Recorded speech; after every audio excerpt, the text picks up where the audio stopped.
The Rise of Skywalker is said to have many different connections, not just to the prequels and the originals, but also Star Wars Rebels and other forms of canon that falls under Disney and Lucasfilm. This is Mike Zero. Make sure to subscribe if you're new to the channel for future Star Wars content. So, we are nearing the release of Episode 9, as well as the second trailer of this movie that is all set and ready to be unveiled over at San Diego Comic-Con this July by Disney, JJ, and crew. That'll give us a better idea of the overall tone of this movie. Now, what's really exciting about this film is that, yes, we do know that there will be a lot of connections to the hit TV series Star Wars Rebels that ended on Season 4 that will answer many questions that a lot of people have been questioning themselves over the years that will be answered in Episode 9. Now, these past couple of weeks or so, we've been learning a whole lot more about this film, and when it all comes down to one of the concept art descriptions, this is where things begin to get very exciting for Episode 9. Now, specifically, a description of Rey traveling into the Lost City, where it's described that she is heading toward the Land of Warriors,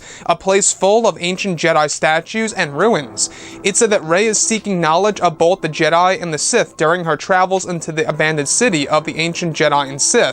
The next describes Rey eventually coming across the statue of Ezra Bridger, where it's described that within the statue, Rey discovers Ezra's journal that contains many secrets, where Rey eventually comes across one of the pages that were written during Ezra's time in the unknown regions, where Ezra was said to be trapped in the pathway to the beyond. It said that the way Ezra got out was through the guidance of Anakin Skywalker's Force Ghost, and that Anakin was powerful enough to lure Ezra out of the bridge to the beyond that Ezra was stuck in. It's described that Anakin's time in the netherworld of the Force have allowed him to travel to the beyond and knows its capabilities, where he was able to sense Ezra's situation. Additionally, it's described that it was unveiled to Ezra by Anakin's Force Ghost that the beyond evolves Force Ghost since it holds a connection to the netherworld. So let's go over a couple of parts about this, because this is where things begin to get very exciting involving the Force lore that will be introduced in greater depth in Episode 9 by JJ.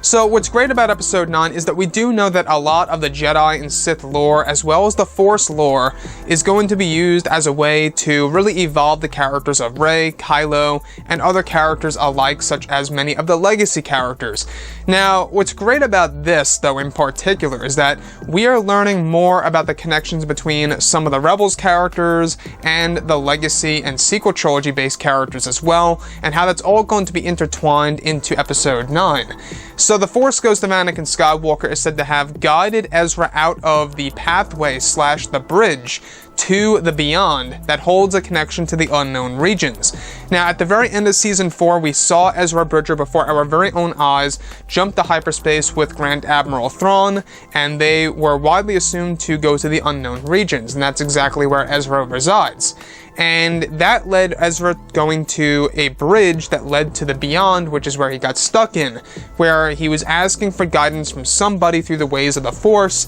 and that's where Anakin's Force Ghost came into play here. Now, what's really interesting is that when Rey comes across the journal of Ezra Bridger within his statue inside of the Lost City, is that it's explained by Ezra to Rey through this journal that the Anakin Skywalker Force Ghost unveiled to Ezra Bridger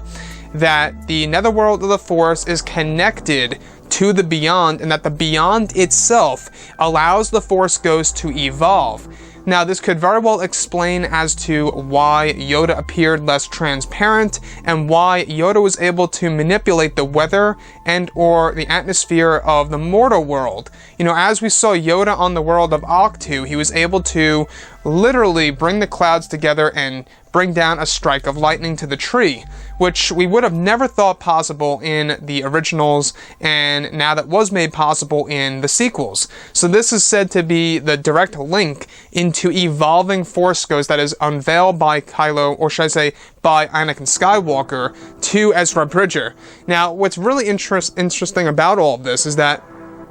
this is really diving deep into a bigger explanation of how the Force Ghosts really are gaining these powers that were first introduced in The Last Jedi, that will be introduced once again in greater detail by Abrams in Episode 9. Again, like I say, we have been hearing about all these different powers that Luke Skywalker's Force Ghost is going to be able to use and utilize in this movie within the third act of the film, and from what it seems so far now is that it all holds a connection to the Beyond that was explained by Anakin to Ezra Bridger. So nonetheless, guys, I really love these connections. I love how JJ is really trying to explain why the Force Ghosts are becoming more powerful, why Yoda was able to do what he did in The Last Jedi, and it seems as though that it all has to do with the Beyond itself. So you can see that JJ is basically answering a lot of those questions from The Last Jedi that a lot of people were asking themselves once the movie arrived in December of 2017.